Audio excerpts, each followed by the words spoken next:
Hi, how you doing? It's Melissa Waff, your nutrition health coach here. Today I wanted to talk a little bit about sugar cravings.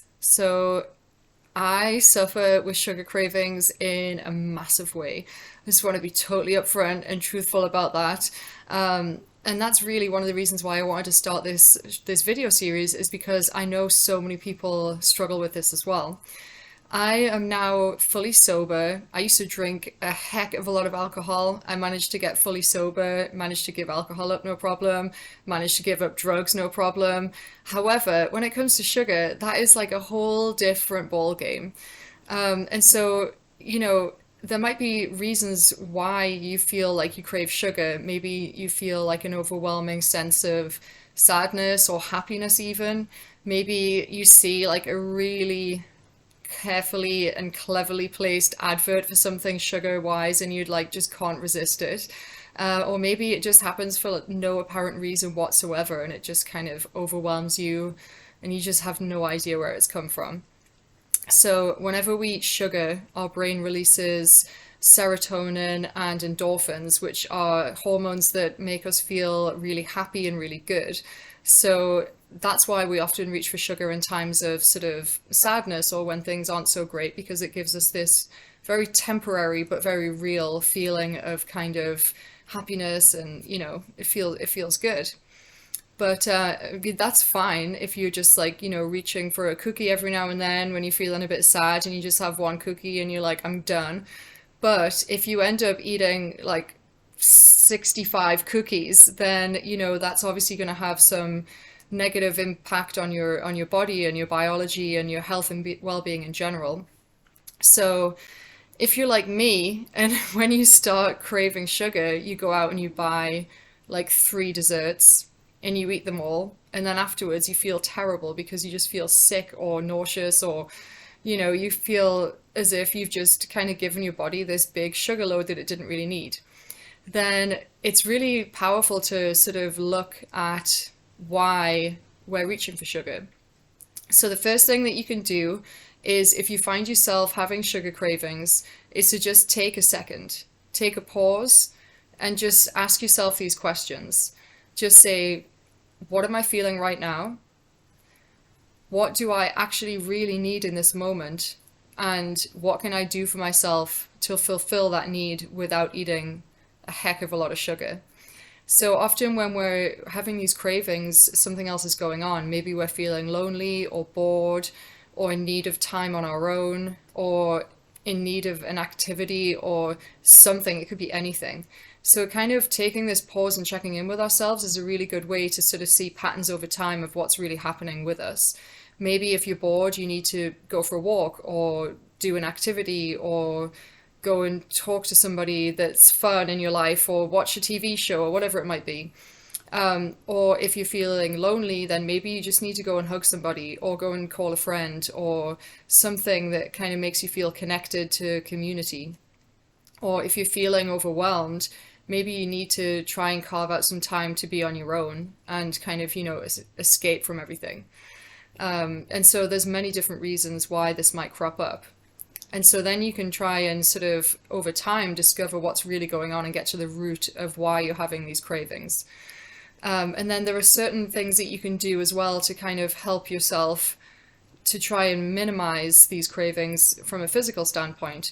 So often if we're feeling hunger that just seems to come out of nowhere, we're actually thirsty, and a lot of people are kind of dehydrated in general.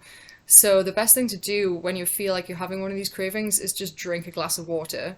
It's so simple and so easy, and often that can kind of help. It not only helps us to take pause for a second, but it also hydrates us. And so then we can kind of check in with ourselves again and be like, do I really want to eat this brownie at this moment in time, or like what's actually happening?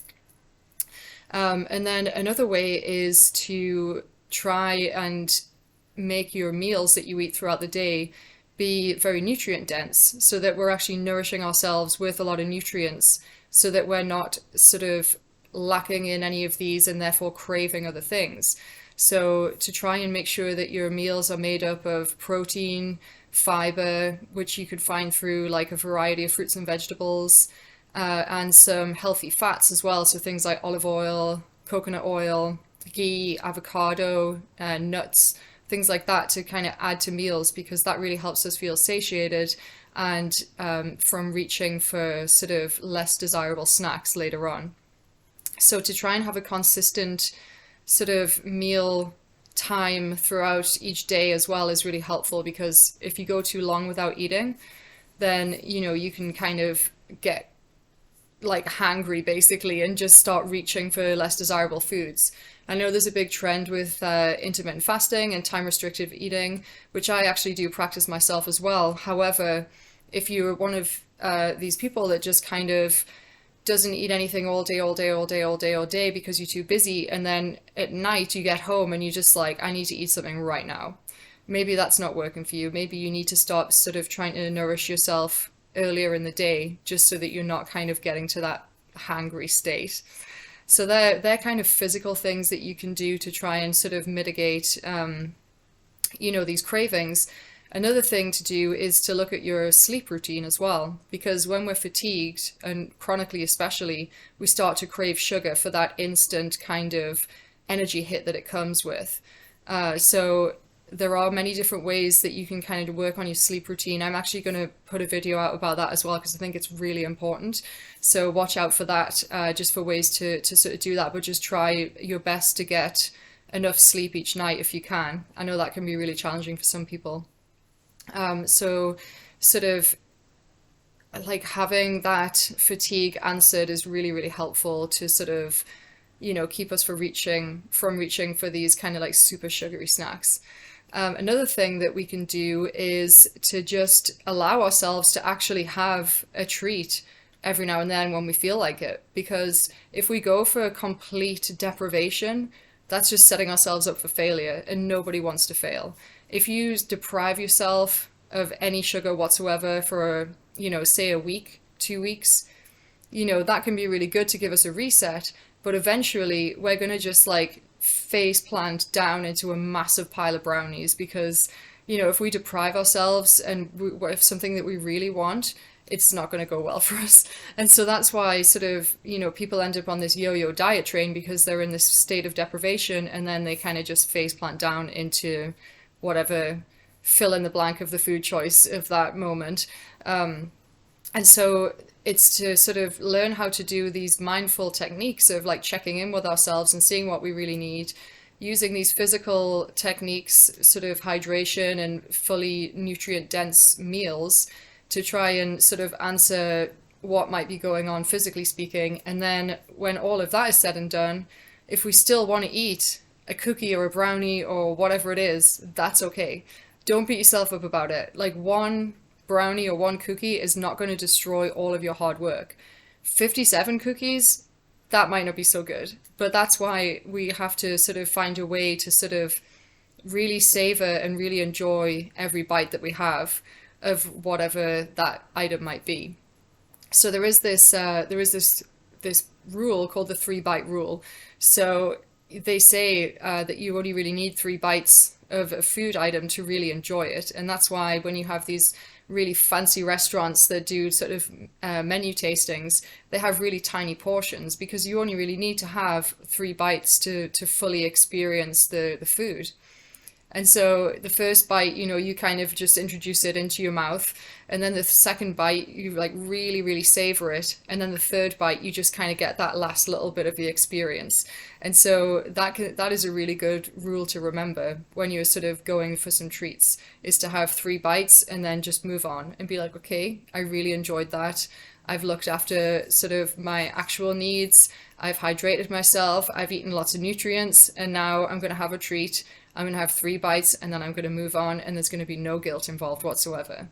And so that is basically my kind of crash course in how to deal with sugar cravings. So just to recap, check in with yourself, ask yourself, what do I really need right now? What can I give myself that is going to be good for me to fulfill that need without it being sugar? To hydrate yourself so that you're not feeling this hunger this fake hunger that is actually dehydration. To eat nutrient dense foods with lots of protein, lots of different vegetables and fruits, and some healthy fats.